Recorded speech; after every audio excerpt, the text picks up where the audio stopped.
Bienvenidas y bienvenidos estudiantes de segundo grado de secundaria a la asignatura de Ciencias, Física. En nuestra quinta sesión nos acompaña la profesora Nora Alejandra Peña, quien nos apoyará en el desarrollo del tema del día de hoy. Bienvenida, maestra. Gracias, Enrique. Estoy muy feliz de participar en esta sesión, cuyo título es Del cielo al suelo. Enrique, ¿de qué te imaginas que hablaremos hoy? Pues cuando hablamos del cielo al suelo, yo imagino una caída.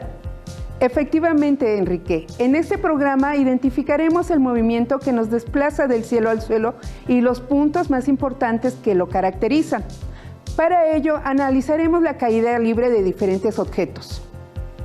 Para iniciar, necesitamos que tengas a la mano los siguientes materiales: lápiz y goma, colores, cuaderno de hojas, que sea cuadriculado. Te sugerimos que tomes en cuenta las siguientes evidencias de trabajo: mapa mental, texto argumentativo de un ejemplo de caída libre.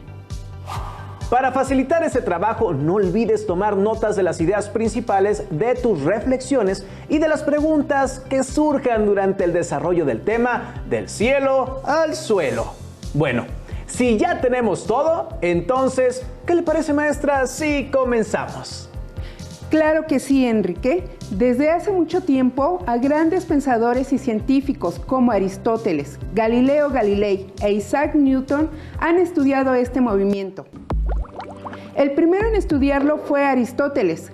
Él observó mucho tiempo la caída de diversos objetos y después de reflexionar sobre ello, estableció que los cuerpos pesados caen más rápido que los livianos. ¿Tú qué opinas, Enrique? ¿Consideras acertado lo establecido por Aristóteles? Me parece lógica su aseveración, pues también me he percatado que una pluma cae más lento que algún objeto pesado. Pues déjame decirte que esta aseveración era errónea. ¿Qué te parece si realizamos un pequeño experimento para que lo comprobemos? Me encanta la idea, pero ¿cómo empezamos? Vamos a utilizar esta hoja de papel y esta bolsa de arroz. Por favor, tómalos en las manos y dime cuál es más pesado. Pues es más pesada la bolsa de arroz. Entonces, ¿cuál de ellos caerá más rápido al suelo? La bolsa de arroz. ¿Seguro? Iniciemos el experimento y pongan mucha atención. ¿Listos? 1, 2, 3. Si existe alguna duda, observemos en cámara lenta.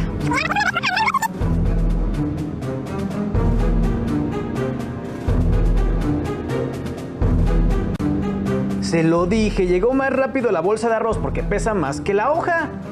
Dame otra oportunidad, pero esta vez haré bolita la hoja de papel. ¿Estás de acuerdo en que sigue siendo la misma hoja?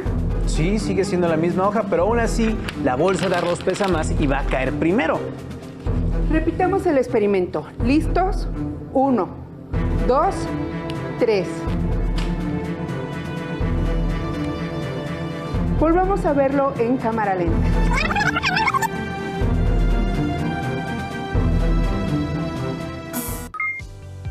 Pero, ¿qué pasó? Si era la misma hoja. Efectivamente, era la misma hoja, solo que existió una variante entre nuestro primer experimento y este que acabamos de hacer. ¿Te diste cuenta cuál fue la diferencia entre los dos? Que la hoja tiene otra forma. Me encanta que seas tan observador, pues esta es la base del método científico, que inició Galileo Galilei 2000 años después de que Aristóteles realizara esta aseveración.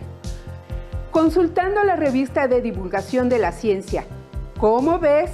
Encontramos que se publicó un interesante artículo sobre los 100 años de la teoría general de la relatividad, en la que se incluyó un breve texto sobre la importancia del trabajo de Galileo Galilei en el desarrollo de la ciencia que hoy conocemos como física. El fragmento dice: en su libro Vida de Galileo, Vincenzo Viviani, último alumno y primer biógrafo del científico italiano, cuenta que su maestro desmintió a Aristóteles en lo tocante a la caída libre con repetidos experimentos hechos desde lo alto del campanario de Pisa con participación de los otros maestros y filósofos. Esta frase es la base de la leyenda de que Galileo dejaba caer bolas de plomo y de madera desde lo alto de la Torre de Pisa, ante la mirada atónica y furibunda de sus detractores aristotélicos. La leyenda seguramente es falsa, pero no hay duda de que Galileo sabía que dos cuerpos de pesos distintos caen exactamente al mismo tiempo si no hay resistencia del aire.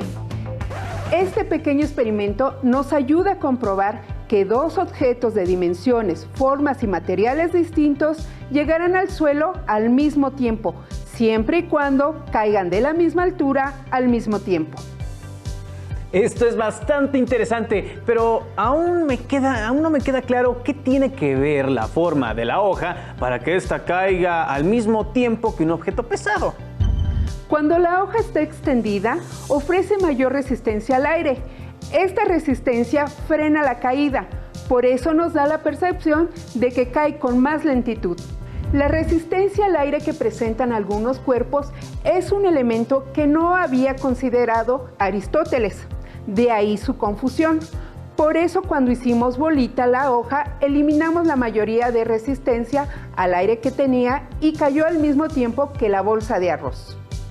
Por eso, cuando una hoja cae, podemos ver que la resistencia con el aire evita que caiga en línea recta hacia abajo. Correcto, Enrique. Una de las características más importantes de los objetos en caída libre es que la gravedad es la única fuerza que actúa sobre ellos y que su caída es vertical descendente. Acabo de sorprenderme y de aprender algo nuevo. Si se quedaron con alguna duda, invitamos a nuestros estudiantes a que observen el siguiente video. Los invitamos a que anoten las ideas principales, ya que esto los ayudará a realizar evidencias de trabajo propuestas.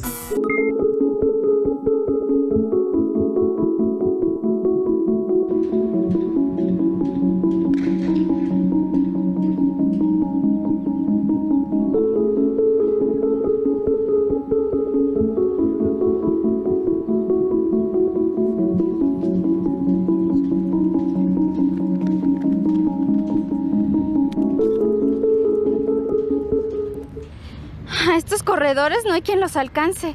Logran las mayores velocidades que cualquier corredor haya realizado.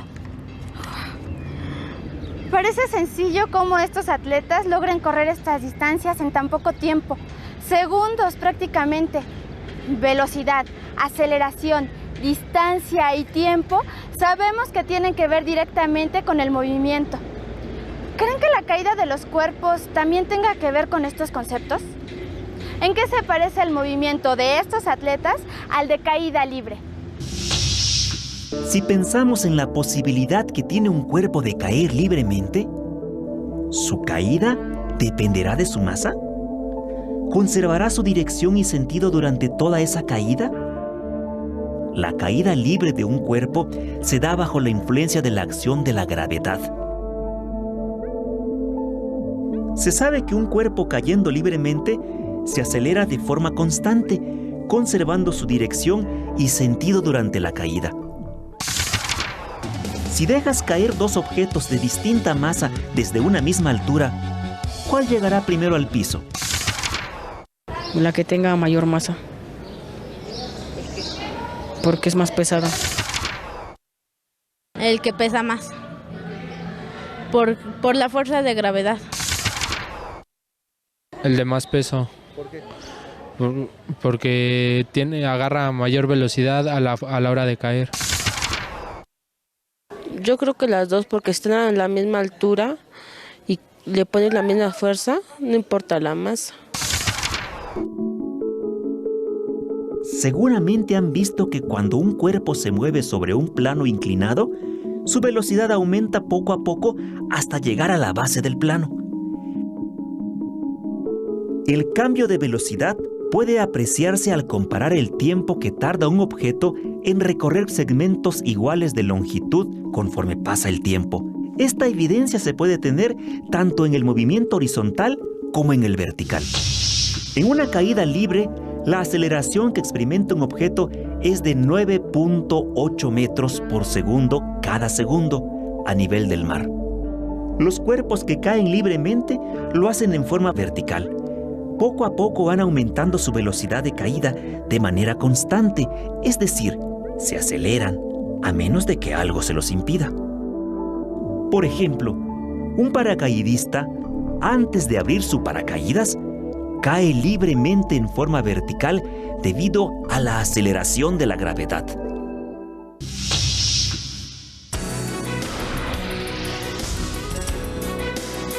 ¿Sabías que Galileo Galilei, empleando materiales sencillos, realizó el experimento que le permitió introducir el concepto de aceleración? Para realizarlo, utilizó un plano inclinado, por el cual hizo rodar varias bolas de metal bien pulidas, para disminuir la fricción. Observó que entre más inclinado estaba el plano, más aceleraba una bola. Incluso, si la inclinación era de casi 90 grados, el objeto se movía prácticamente igual a una caída libre. Esto sucedía con las bolas de distinta masa.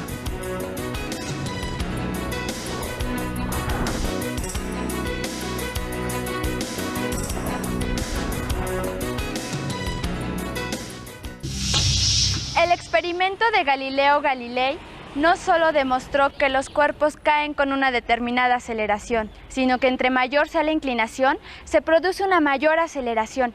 Y cuando el plano es totalmente vertical, entonces el cuerpo alcanza su máxima aceleración. El valor de esta aceleración indica que un objeto cambia su velocidad a razón de 9.8 metros sobre segundo al cuadrado.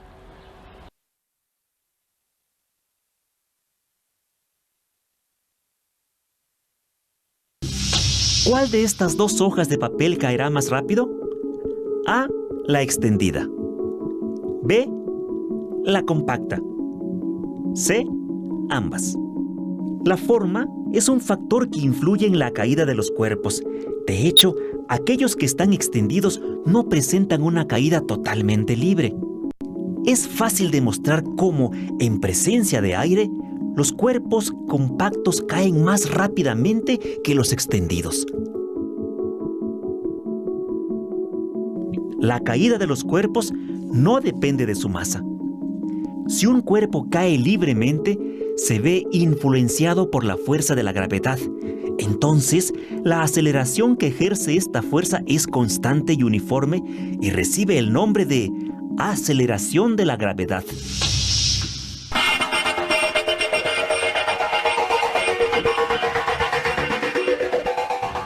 ¿Observaron a este atleta?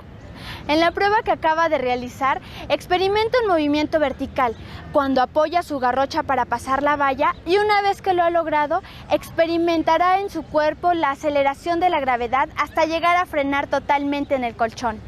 ¿Lo vemos en cámara lenta?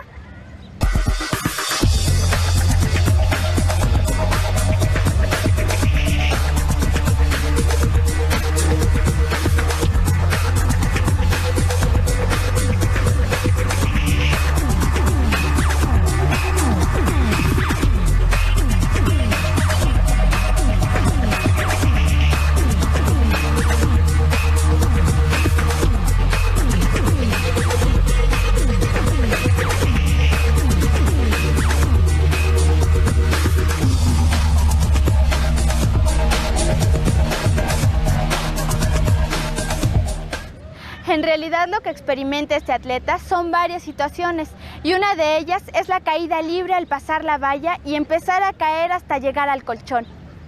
Todos los cuerpos pueden experimentar movimiento, aun los que parecen estar en reposo se mueven. Si observamos este ejemplo y lo comparamos con el movimiento de los corredores de 100 metros, ¿en qué se parecen? En ambos casos, el movimiento presenta una trayectoria rectilínea y es acelerado.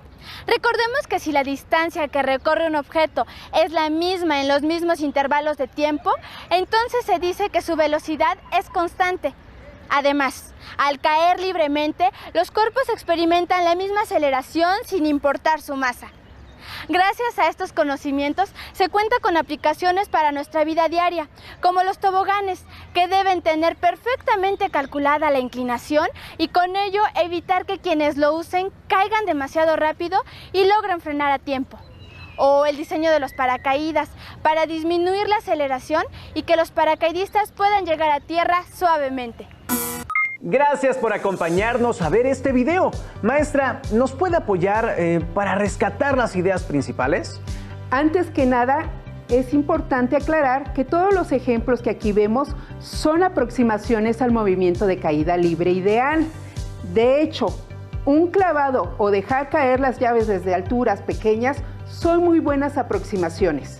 Aclarando esto, debemos destacar que la caída libre de un objeto se da únicamente bajo la influencia de la acción de la gravedad.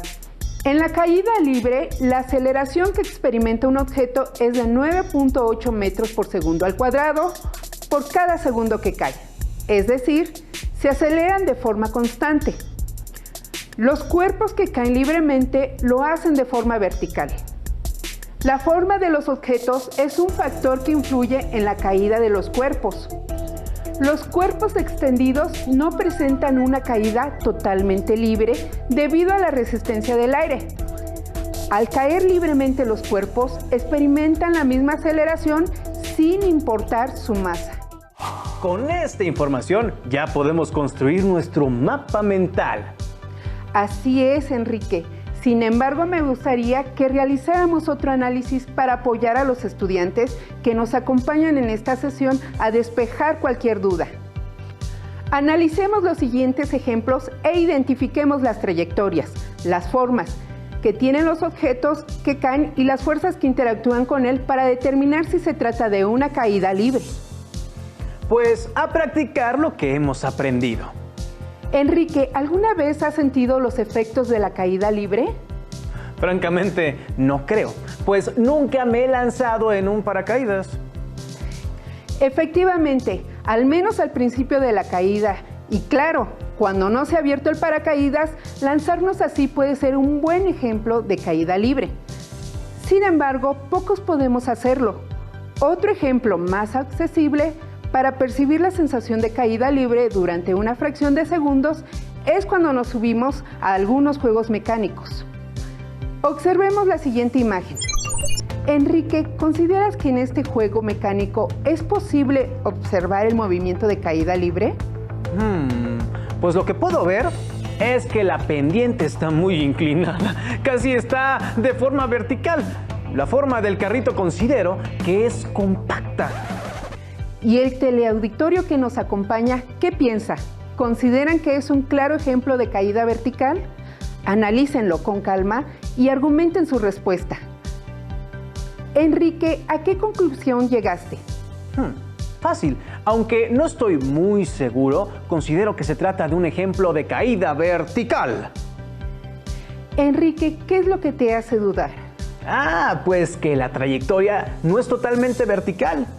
Muy bien, tienes razón. Además de que la trayectoria no es totalmente vertical, existe otra fuerza además de la gravedad. ¿En serio? ¿Cuál? Si el objeto es compacto. Efectivamente, el cuerpo es compacto, por lo cual la resistencia del aire es casi nula. Sin embargo, el carro, al correr sobre los rieles, durante todo el desplazamiento provoca fricción entre las dos superficies, lo que ocasiona una desaceleración de movimiento, por lo cual la gravedad no es la única fuerza que interactúa en nuestro ejemplo. Por ello, este no es un ejemplo de caída libre.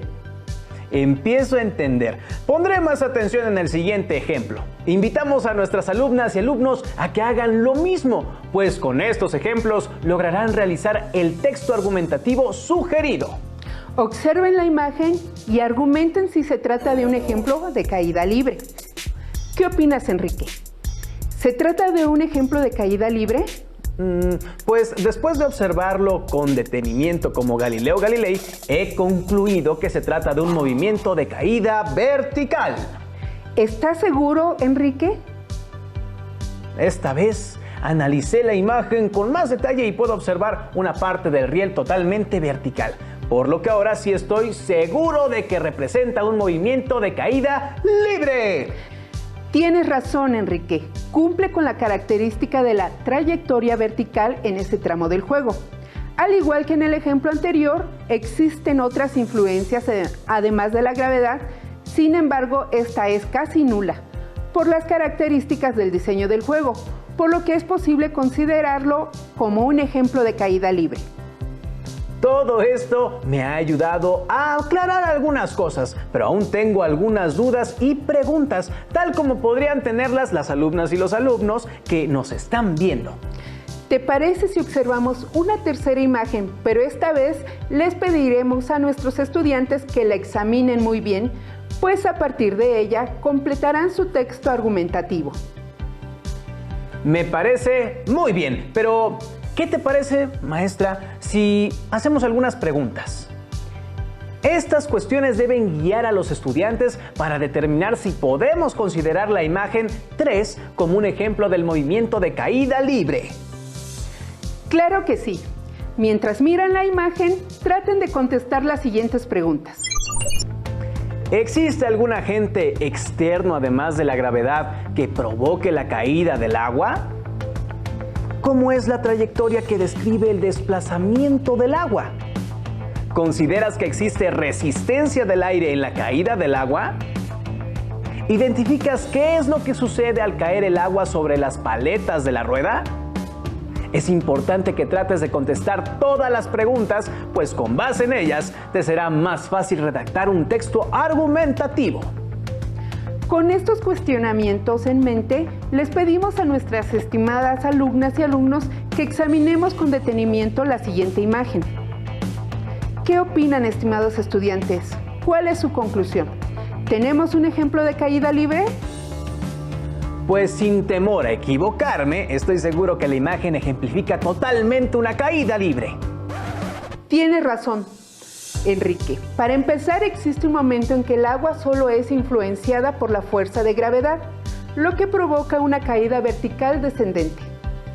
Por otro lado, no se observa resistencia por parte del aire. Exactamente. Ya que si examinamos con detalle, podríamos ver que el chorro está compuesto por miles de gotas cuya forma es muy aerodinámica. Es decir, su forma es tal que se elimina la fricción del aire.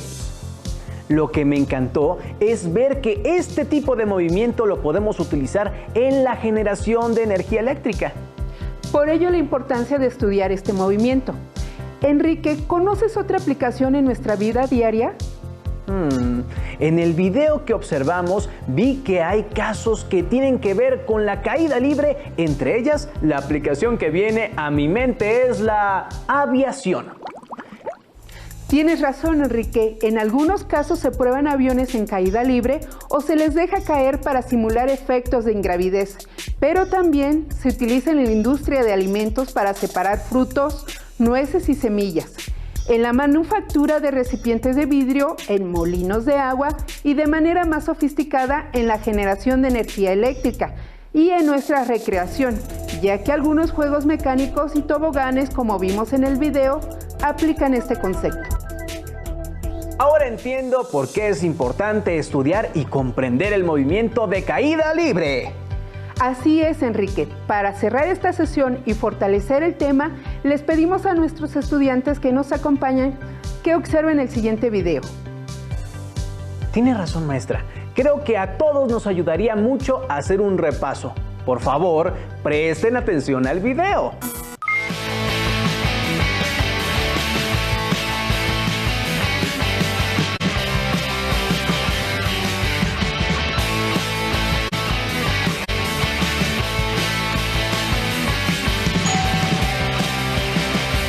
Hola, ¿cómo estás? Hola. Te paso las llaves, ¿va? Va, gracias. Ahí te van. ¿Te has preguntado cómo caen los cuerpos o por qué lo hacen? Para responder estas preguntas necesitamos saber a qué tipo de movimientos nos referimos. Llamamos movimientos acelerados a aquellos en los que la velocidad no es constante, puede aumentar o disminuir, pero si esta velocidad guarda siempre una misma proporción con el tiempo transcurrido, es decir, mantiene aceleración constante, se convierte en un movimiento uniformemente acelerado. La caída libre es un movimiento uniformemente acelerado, porque al dejar caer un cuerpo, describe por influencia de la gravedad un movimiento vertical descendente. La aceleración constante en la caída libre es la aceleración de la gravedad, que se representa con la letra G y equivale a 9.8 metros por segundo al cuadrado. Esto significa que la velocidad de los cuerpos en caída libre aumenta 9.8 metros por segundo. Otros factores que pueden influir en la rapidez con la que caen los cuerpos son su forma y la trayectoria.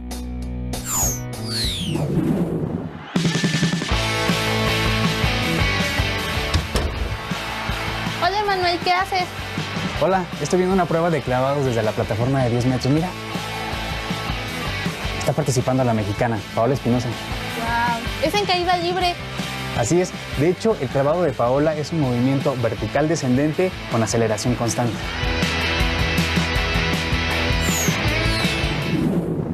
El clavado inicia en la parte superior de la plataforma desde un estado de reposo. Por ello, sabemos que la velocidad inicial es igual a 0, igual que el tiempo. La altura, representada con la letra H, es de 10 metros. También conocemos la aceleración constante de la gravedad, que es 9.8 metros por segundo al cuadrado. A partir de los datos que tenemos, podemos calcular el tiempo que tarda Paola en llegar al agua y la velocidad con la que impacta en ella. Para conocer el tiempo, utilizaremos la fórmula para calcular la altura de una caída libre. Despejamos el tiempo. Sustituimos los valores que conocemos. Dividimos el valor de la gravedad, 9.8 entre 2. El resultado es 4.9. Realizamos la nueva división. El exponente del tiempo pasa como raíz cuadrada. Obtenemos la raíz. 1.41 segundos. Es el tiempo que Paola pasa en el aire antes de entrar al agua. Para determinar la rapidez adquirida durante la caída, empleamos la fórmula velocidad final igual a la aceleración por tiempo. Sustituimos los valores y realizamos las operaciones. El resultado es 13.82 metros por segundo. Entonces, pues hay muchísimos otros ejemplos de caída libre de la vida cotidiana. Por ejemplo, cuando tú avientas una piedrita a un pozo para ver qué tan profundo es. ¿Qué te parece si calculamos cuánto tarda en caer la botella? Va, ok. Por ejemplo, ahorita que le vas a tirar. Queridos estudiantes, los invitamos a comentar con su familia si han experimentado la caída libre o si han observado alguna aplicación diferente a las mencionadas el día de hoy.